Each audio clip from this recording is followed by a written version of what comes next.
how do you actually achieve that scale over the long term that they're hoping for? You picked up on something really important.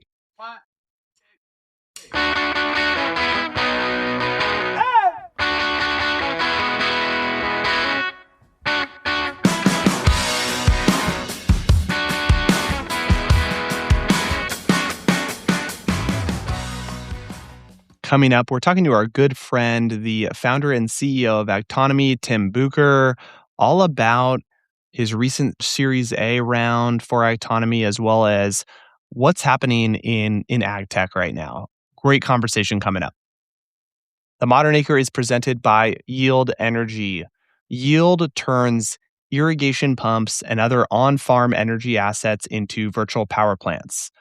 By offering flexible load to utilities, Yield creates a new revenue stream for farmers to make money, be more profitable with automation they already have on farm. Learn more about Yield at yieldenergy.com. And if you're a farmer, a grower, check out yieldenergy.com/grower. All right, Ty, a little bit of a bummer, but I think we're going to have to do a little bit of postmortem on the Niners season. We unfortunately lost in the divisional round. Pretty unfortunate, but I think all things considered, I would consider the season a win. We dealt with a lot of crazy injuries, so made it through the season. Better result than a lot of people expected early in the year, and lived to see another season. Man, it was a bummer, but I agree with you. It's pretty rare that you end a season and you feel like, you know what, we actually did overachieve. We did better than expected, and we've got a bright future ahead. We need to get some people healthy. We need to get some new, fresh faces in the building. But overall, I think we've got a really good foundation to be a contender, and that's what it's all about, right? I just want to be every year be a contender. I felt like this year we actually were a contender, even though we were massively injured. So, you know what? This is the first time ever that I think the Niners have lost in the playoffs, and I've been like, okay, watching like the next games. Like usually they lose in the playoffs. I'm like total cold turkey. I'm not watching any more football, but I feel like I've actually been okay watching other games because it felt like the season we overachieved.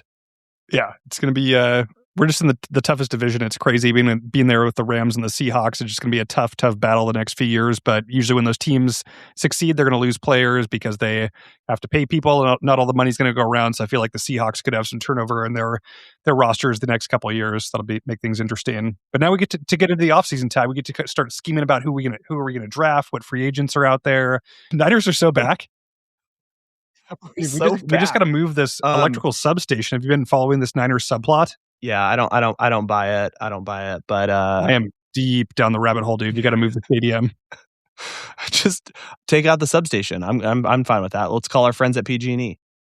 Yeah, it should be a quick fix. Tim, who do you got in the Super Bowl? It's Seahawks, Patriots. What's your pick? I'm going Pats. I just cannot root for any other NFC West team other than the Niners. I feel like Pats have a really strong defense. I like Vrabel, their coach. Don't like they have more Super Bowls than us and could be potentially go up 2 on us if they win another Super Bowl. But not a lot of players I don't like on that team. Seahawks, we see them too often. They're the enemy. It's all Pats for me. What about you, Ty? I totally agree. I am fine with the Patriots winning. I was actually remembering, I was talking to my wife that I remember watching Tom Brady, almost every year in the Super Bowl, right? It was like almost every year he was there. And I feel like I was usually rooting against him, but I remember I definitely rooted for him the year they played the Seahawks. Yes. That is how I feel this year. But I like Drake May. It'd be cool for the Patriots to eke one out over the Seahawks because I just can't have the Seahawks winning a Super Bowl. Can't have it. Can't happen. Well, look at us. We're turning the page. We're already in off-season mode for the Niners. Things are looking up. Niners are back. But let's dive into this episode, Ty. We get a longtime guest, Tim Bucher, back on the pod talking about all the latest with Agtonomy, the company that he's built. He was recently at CES, so we talk into some of his takeaways being at that show, what it's been like building Agtonomy, their kind of unique model partnering with OEMs in the space versus building like their own from the ground up hardware is like a really interesting model. He talks through kind of recent fundraising. They closed out last year with a big fundraising round, which is challenging to do in 2025 with all the macro headwinds with investment. So it's cool to get into all that. Tim, we're back with guests, which is so exciting. We took a little hiatus, and it's so good to get Tim, of all people, to be the debut guest for 2026, and he delivered the goods. This is why we interview people smarter than us. So it was definitely a refreshing conversation. Got me really amped up. Got me amped up about what we're doing at Yield Energy, just with our approach to partnerships. So you guys are going to love this one. Let's jump in. Hey, Tim, welcome back. Hey, Tim and Tyler, great to be here with you guys. We took a bit of a hiatus from having guest interviews on the podcast over the past few months, and it is awesome to be back talking to people that are smarter than us. Couldn't think of a better person to have come on and just hear from you. How are you thinking about ag tech, the industry? We already got our Niners talk out of the way before we hit record, so we don't have to bore the non-Niners fans with that. But Tim, good to see you.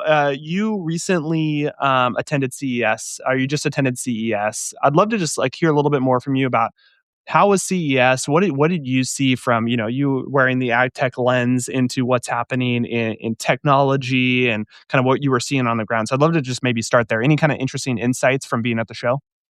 Yeah, it was an amazing show this year, and it continues to boggle my mind because for your listeners, I've actually been at CES for decades, right? And it's been the Consumer Electronics Show, and lots of TVs and cell phones and all the typical things you would imagine in that regard.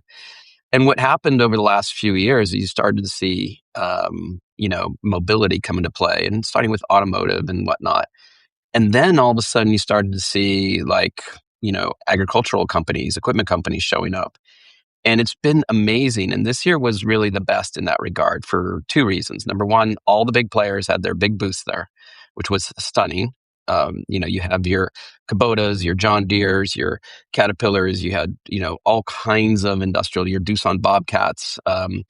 And but what was really great was to see sort of the culmination of physical AI becoming real. Now, for your listeners, they probably heard of humanoids and they see the billions and billions of dollars being invested there. But the greatest moment at CES for me was seeing Jensen Huang, the CEO of NVIDIA. He gave the first keynote of the week, and he at one point showed all of the partners in the robotic space that are using NVIDIA or partnering with NVIDIA. And it was this pyramid, and it was a bunch of humanoids. But then on the top of the pyramid were a bunch of industrial tractors, equipment that he was giving a massive shout out to. And so the application of, physical AI, meaning AI that's on a piece of equipment that can see the environment and make behavioral decisions on its own based on what it sees in the environment. It's getting the humanoids are getting all the attention, but the reality is in these industrial equipments, including agriculture, which is so cool to see. And of course, it was wonderful to see Agtonomy enabled vehicles in the booth of Kubota, front and center. And with them announcing that it's one of the vehicles is commercialized and operating in the United States and growing beyond. So that was really neat. Yeah, it's been amazing to see kind of the penetration that NVIDIA has in every single industry. It seems like I'm just spanning all these different things. On the agriculture front, what are companies looking to achieve there? Being a consumer electronics show, what is Deere and Kubota by exhibiting there? Is it more just press announcing new tech, or what's the play with the CES angle and ag being more focused there? Yeah, Tim, it's a really good question. Why are these companies there? Why have they started to show up, call it, 4 or 5 years ago and growing each year? And I think it's because these companies have been known to be incredible iron manufacturers, right? They have these incredible iron factories. These companies know how to design and manufacture incredible equipment for these harsh environments like agriculture that, we all know and love, right? But they're also trying to point out that, hey, we're not just an iron company, we're a technology company as well. And so by showing features that this equipment can do, whether it's, simple kinds of sorting things that they can do with crops, in the combine or whatnot, to fully autonomous vehicles like what Kubota was showing, really puts them on a different kind of, platform, right? They're not just an equipment company, an iron company. They are a technology company. And I think, having the validation from the likes of Jensen Huang and others is a testament to that. And by the way, the CEO of Caterpillar gave one of the keynotes as well. So, and by the way, John Deere's CEO gave the keynote. What was that, 2 years ago? So, it's the reality of what's happening in agriculture, where you have all kinds of data and you have all kinds of work to get done. And we're in a very challenged situation right now in terms of expenses and skilled labor shortage and all kinds of other regulations and policies and things that are really, putting a lot of more pressure on agriculture. And so what's great to see is that these companies are showing, hey, look, there is a future, there is a way out, and the way out is to innovate our way out. Can you kind of explain to our listeners? I think a lot of people don't fully understand like what is physical AI versus like, how generally thinking about AI. You hit on it a little bit. Can you maybe unpack Yeah, that in a little bit in maybe in the ag tech context as well? yeah. Yeah. Everybody knows of AI in sort of the generative AI space, which means Chat GPT or Claude or Gemini, where you're basically saying, "Hey, draw me a picture of Tyler Nuss, on a tractor, raising a flag," and it'll create this. It'll generate this content for you. It'll answer questions. It'll do all kinds of data analysis and give you a very, very good response. And so people are aware of the AI sort of penetration that's happening now.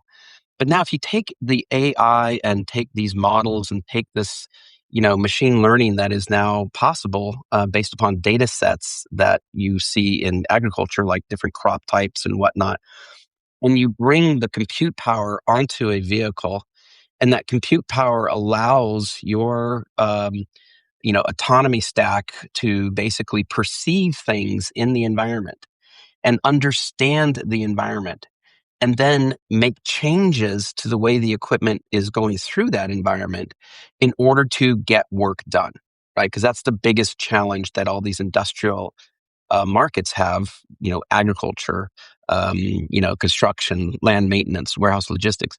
So it's basically having the AI on board, and it doesn't even need internet connectivity. It's basically doing all of that on the vehicle, which includes safety, which includes, doing the work correctly, which includes all aspects of whatever that job is. So in the old days, it used to be called embodied AI, right? So you had AI embodied in a physical form or on a physical form. But NVIDIA has kind of, coined the term physical AI, which I actually think is better, because you're basically making AI, a physical thing. And in the case of agriculture, that comes out in the form of different kinds of robots and different kinds of things that can get work done, which is, again, the most important part of the overall industry that we're all challenged with these days. Timmy mentioned like humanoid robots, and I feel like that's getting a lot more attention the past few months of like getting more tangible. I think like Jason Calacanis was on some panel last week and said like people aren't even going to think about Tesla as a car company. It's going to be thought of as a robot company. So it seems like a lot of progress is being made there. Like, what's your thought about applications in agriculture? Like, you obviously do a lot on the kind of the implement side. Is there a path there? Is it getting more closer to being field ready of an Agtonomy powered humanoid or anything like that? Yeah, so great question. My CTO, Nick Fisher, who's incredibly brilliant, he was with me at CES, and he as I asked him to go and look at the show and give me his perspective, and he comes back and he says, "Tim, like the number of hands that are out there that these companies are doing is incredible. Like people are just making manipulators that look like hands and whatnot." And he's really excited. Because now we can see that, hey, these hands can actually do work if they're on, say, a vehicle that can move them around. It doesn't necessarily have to be a humanoid form factor. And I think that's going to be a big breakthrough, because how many companies do you guys and do the three of us know who've tried to do harvesting kind of automation, and it's so difficult. So, I mean, you see these demos of, humanoids folding clothes. Now they're maybe only operating at 1/20th the speed of a human, but, that's getting better and better and better. So I think there's incredible opportunities for sort of a category of humanoids to be operating. You're still going to use what I call application specific physical AI robots, which one can call in this on this podcast here tractors, right? As one example of that. But now you can augment that with additional, implements that have, hand-like capabilities that are gentle, that can basically harvest apples or other kinds of crops that you want to really be careful with. And I think that's becoming real. And I predict within the next few years that will be real. It's starting with the kind of the core pieces of getting the job done, and then it'll add these other pieces. So for your listeners, one of the things about Agtonomy is we're not, whenever you say agriculture and robotics, everybody immediately thinks about like harvesting, right? But the reality is, especially, you guys know this in permanent crops and specialty crops, that, in some of these cases, the harvest is really a small part of it. Like when you think about, nuts or grapes or apples or whatnot, the pre-harvest and the post-harvest work is still huge and, very repetitive. And so that's going to be kind of the core that really helps growers in the short term, i.e. over the next, 5 years. And you can keep augmenting it with these kinds of things to tackle those much more delicate jobs of harvesting specialty crops and permanent crops. Tim, I want to dig in on the announcement that was made at CES with Kubota. Can you kind of unpack this? And it's a good segue into your business and kind of how you're partnering with ag OEMs. Can you kind of unpack what was announced there? Yeah, so a lot of companies have shown prototypes, and you've seen it at different shows yourselves. Here's an autonomous tractor, and and there's been a lot of promises around that. Driver optional tractors, and et cetera. But nothing has really been commercialized. Certainly been commercialized by a tier one OEM, meaning a global, massive company. And Kubota, in working with Agtonomy, together we've created really not only created, but have commercialized and is now in real customers' hands. One of the most popular platforms from Kubota, the M5 series, has a lot of different variants. And what was shown and what was announced was the M5N112 commercial fully autonomous tractor. And it was on display as well. And so it's kind of a big deal because it gets back to your point, Tim. You were talking about with the humanoids, and how I talked about, years ahead. But this is the here and now. It's available today. Growers can get this today. As a matter of fact, while we're talking, units are being delivered to growers in the Western United States. And several growers already have them and have been using them, and it's been performing exceptionally well. So it's it's kind of a big step for agriculture in general, to have a tier one OEM, basically deliver this kind of a solution. Because as you guys know, as farmers, and for your listeners, I also have my own farming operation. As growers, we want the trusted brand of these tier one equipment manufacturers, really for three reasons. Number one, they design and manufacture the best equipment for these harsh environments, as I was saying earlier. Number two, they have a dealer network for parts and service because this equipment is for the livelihood of your business. And number three, and this is where a lot of people don't realize this, and I hope your listeners appreciate this third one, which is financing. Like Tim, when you go and buy a new tractor, do you pay cash for it? Rarely do we pay cash for it. And so these companies have their own banks, and that's something that's really important. By the way, one of the companies I did in high tech was acquired by Dell, and I became this big head of engineering at Dell. And my first week, I'm in with Michael Dell, and I'm all excited and everything. And hey, we can do this, we can do this, we can do this. And Michael Dell said, "Hey Tim, take it easy, cool your rockets a little bit. I hope we're not only an innovation company, but we're also a bank, and that's really what's helped us impact and get these kind of solutions out there to end consumers. And in agriculture, we really need that too. So those three things are really important, and to have Kubota make this kind of announcement, Tyler, was like a really big deal. That's super cool. And like we've obviously chatted a few times. Love the approach of being kind of hardware agnostic partner with the OEMs. Talk to us a little bit about like marketing messaging. Like you're developing all this awesome automation technology. Are you just kind of putting that on Kubota dealers to like message to their customer base on kind of what the value add is with the Agtonomy powered equipment? Like how do you think about kind of co-marketing, co-branding with the OEMs? Yeah, so as a company, we're not trying to build tractors or build equipment. Agtonomy is a partnering company.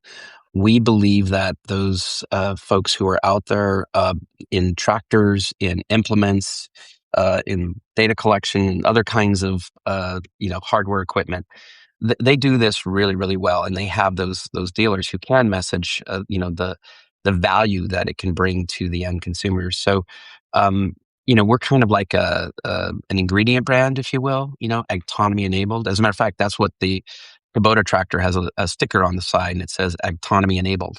Right, it's a Kubota M5N 112, fully autonomous tractor that's Agtonomy enabled. So our software is in there that's basically doing that physical AI that I described earlier, right? Is understanding the environment and making behavioral changes about that tractor as in terms of steering and actuation of the 3-point hitch, PTO, et cetera, et cetera.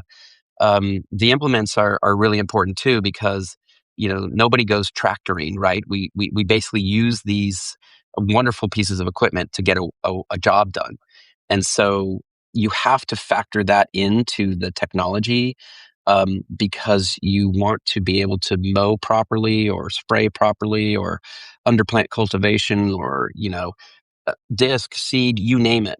And right now, Agtonomy as that ingredient brand that will go through the dealer networks supports about 100 different classifications of implements, and that's growing every day, right? So you don't just hook up an implement and say drive autonomously. The brains of the tractor and what the autonomy pieces do is it looks at not only how it's navigating and carefully navigating, but also how the work is getting done. And if there's a big spike in the engine torque or the engine load, it knows, hey, if I'm mowing and I see that, and I can also see visually that the cover crop is really high, I don't want to sit there and just keep going 5 miles an hour, right? You want to slow down and make sure the job gets done right. So there's a lot to message in all that, Tim, and it's going to take time. And so you're not starting with all, 10,000 Kubota dealers or, I mean, other companies have, many thousands and thousands of outlets. You got to start with sort of those that are more comfortable with technology and being able to message that. And so it's a crawl, walk, run kind of approach. But it's the only way to really achieve the impact that we as an industry in agriculture need to achieve in order to have a future. I'll just be, blunt about that, right? If we can't feed the world, we're kind of screwed as a global society. So, so we're working with them on training some of their core dealers who, not core dealers, but some of their dealers who are more advanced in their understanding and capability and ability to message like what this can do for growers. In a sense, what the equipment manufacturers are doing and what they understand is the skilled labor market is going down, right? I mean, there are less and less people who, I always say, a great tractor driver is a tractor driver who is one with the vehicle, meaning they're like moving levers. They don't even know they're moving levers. It's just natural to them. That kind of skilled operator is going by the wayside, right? The average age of a farmer in the United States is 60 years old. The average age of a farmer in Japan is 70 years old. And so it's becoming more and more difficult to find the skilled labor pool. And the equipment manufacturers know that. So if there's less skilled labor, there's less people to operate their equipment, which means there's only one way for their business to go. And the growers know it too. They can't get the skilled operators, but they still have to get the work done. So it's all this perfect storm that, messaged correctly and most importantly, delivering real solutions is what's going to blow the door open and get us out of this Farmageddon situation that we're all in. So it's kind of exciting from that perspective. And it's only the incumbents who can really make the impact in terms of volume and penetration and support than any startup can do. And that's why we chose this business model from day one. And we think it's the right business model because, a lot of the others who've tried to build their equipment, and you guys know many of them, have gone by the wayside. It's just too capital intensive, and you can't be an expert at everything. You can't be supply chain, manufacturing, agronomists, autonomy, roboticists, and all in one, and do that on $50 million, let's say, or whatever the number is you raise. Totally. Man, I love talking to you because, I mean, we're thinking very similarly about the business at Yield Energy. We obviously recently kind of announced a lot of this, but just leaning into your core competency, what you uniquely deliver to the market, and enabling it through partnerships, right? And using the equipment, in our case, more energy assets like pump automation and things like that, but enabling and partnering with the great companies out there. So I think very similarly about it with Yield, and I just love seeing how you guys have continued to grow and scale in this model. O- On that note, you recently announced your Series B, which I think is really exciting, and really kind of demonstrates this next chapter and scale. Very few, I feel like very few ad tech companies get to that point. So it's a huge milestone. I wanted to unpack it a little bit. Your kind of notable investors in the round were DBL and Nuveen, and I thought Tim and I thought that was really interesting and really seemingly strategic, right? So I'd love to unpack this a little bit as much as you can share. DBL they're prolific, right? They're a really really renowned investor in Tesla, SpaceX. They've kind of been in Elon's portfolio of companies. Talk to us about just like guys like DBL are looking for massive scale, right? A massive outcome. Can you like kind of talk through that? Like, how do you think about that of how Agtonomy scales? And obviously, it's core to this partnership model, but like, how do you actually achieve that scale over the long term that they're hoping for? Yeah. Tyler, you and Tim are really, really sharp. You picked up on something really important. So those two investors in particular were a really big part of our last round, which was just done in November or so. Um, DBL, they only invest in kind of game-changing type of companies. They're not only one of the original investors in Tesla, they're still on the board. So after 18 years, they're still on the board with Elon. Original investors in SpaceX, right? And your listeners may not know this, but every Agtonomy-enabled vehicle uses Starlink. There are Starlinks integrated into the Kubota tractors, Bobcat tractors, and our other partners that we work with. So it was really interesting to be introduced to them, and for us to, when we first started talking, we realized, wow, you guys are looking for game changers. We believe we're a game changer, not only with our technology, but with the business model that you talked about, Tyler. And so it became this thing where it was a beautiful marriage, and one that they're very excited about. Um, and they don't always pick the obvious things. Like when they told us about originally investing in Tesla, everybody thought they were crazy. When they invested in the Boring Company, everybody thought they were crazy. SpaceX, same thing, right? And so they kind of look at these, less than obvious kinds of things, um, but they know the impact it can make. And so that was really important for us. And the partnership has been fantastic. We really love working with those guys, and even simple things. We're a pretty scrappy startup, so we don't have like a fancy boardroom and stuff. So we get to use their boardrooms for our board meetings, which is like a really big step for us at Agtonomy. And then you mentioned Nuveen. And Nuveen, for those listeners who don't know Nuveen, they're the largest owner of ag land in the world. They also own forestry land, they own sod land, they own ton of land. Some of it they operate themselves, and some of it they have tenants that they support, right? And so they have been looking at technology because they want their own operations to be more efficient, and they want those who are operating on their land to be a sustainable, ongoing business. And they believe that technology is the only way to make that happen. And so they looked at everything out there, and they chose us. And they not only chose us, and we are working with many of their properties. For your listeners, they own orchards and vineyards and all kinds of other crop types, row crops, sod farms, you name it. And so, what what that was about is basically scaling, right? Because they're already bringing customers to us. They're already bringing people who, growers, companies who want to utilize this kind of equipment that we help enable with these tier one manufacturers. So it's a win, win, win, win all the way around. And we couldn't be happier with having them on board. Couldn't be happier with having DBL on board. And we think it's what's really going to help propel us to that next level. Now, for your listeners, we raised $18 million, and you might say, well, the humanoid company just raised $1.2 billion. Yes, but the partnering model makes us very capital efficient.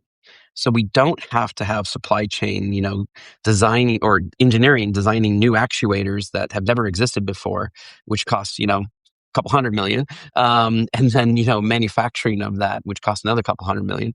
And then manufacturing everything, which costs, $1 billion, right? So we're very capital efficient because we get to focus on what we do really well, which is physical AI software on these incredible pieces of equipment. So we couldn't be more excited. And yeah, we're really taking it to the next level here in 2026, which is a big year for us. And I'm just super excited to make that impact that we all know we can make at Agtonomy. Yeah, that's super exciting to hear. Like when we saw the DBL Nuveen combo, I found it very interesting. Like Nuveen unlocks, just a large amount of acreage. They're an institutional investor, so they're thinking very sophisticated about the business and how they can, push expenses out of the business, optimize things. So yeah, it allows you to kind of scale alongside of them and kind of make them more efficient on the farmland management side. Tim, Exactly. As we wrap up, you've been on quite the journey here. What have you found most surprising or unexpected, maybe over the past year leading the company?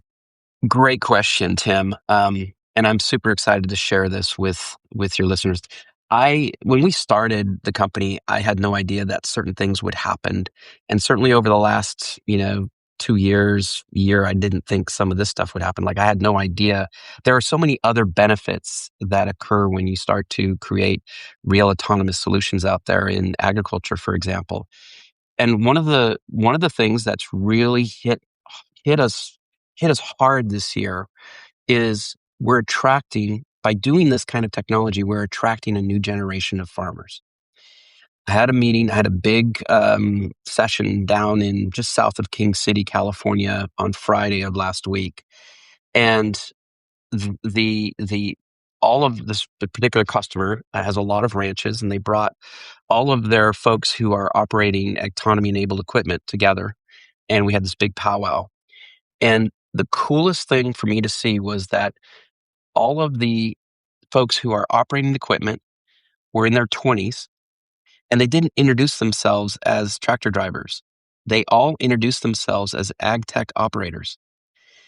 They spoke different languages. They spoke English. It was a mix. But one of the most surprising things that I'm so happy about, because really, if we don't have an ongoing agricultural future, we're kind of screwed. And by having this technology, it's really attracting this new base, right? Who sure doesn't want to be in 120-degree temperature, dust, dirt, etc. on a tractor, but they love the technology and they love farming and they love being able to do it in a new way where they can sit in their air conditioned, Ford F-150 and operate a fleet of 20 tractors and get massive amounts of work done. Sometimes when I speak, I always say, look, it's Farmville for real. And it really is, right? It's kind of like bringing the video game generation into agriculture. So that's my biggest excitement, if you will. Didn't expect it when we first started, just like we didn't expect things like, just how much safer we're making the environment for workers, just how much better the job is that we can get done, just how more sustainable these operations are. Customers who are using this equipment, they're finding themselves saving on fuel because the computers route more perfectly, and you don't have a lot of idle time, and so they're seeing that. And when you're able to do robotic, underplant weeding, you're saving on herbicides, which nobody likes to use. And so there's all these additional things that we've learned that have come up because we've been focused on getting the work done in an autonomous way. And I would say the highlight for me is that younger generation coming in. Well, it is a great way to wrap up this conversation, and I think, yeah, just it really is inspiring, and it's just been awesome to see what you continue to build, and you've been a consistent repeat guest here on the Modern Acre, and it's we always root for you, and it'll be fun to get you on in a year and see what's coming next. But thanks for coming on, thanks for breaking all this down for us, Tim. Hey, thank you guys. And I'm just thrilled how you guys have been growing too with the podcast and everything else you're doing. So keep up the great work, guys. Pleasure always being on with you. So, Ty, what do you think?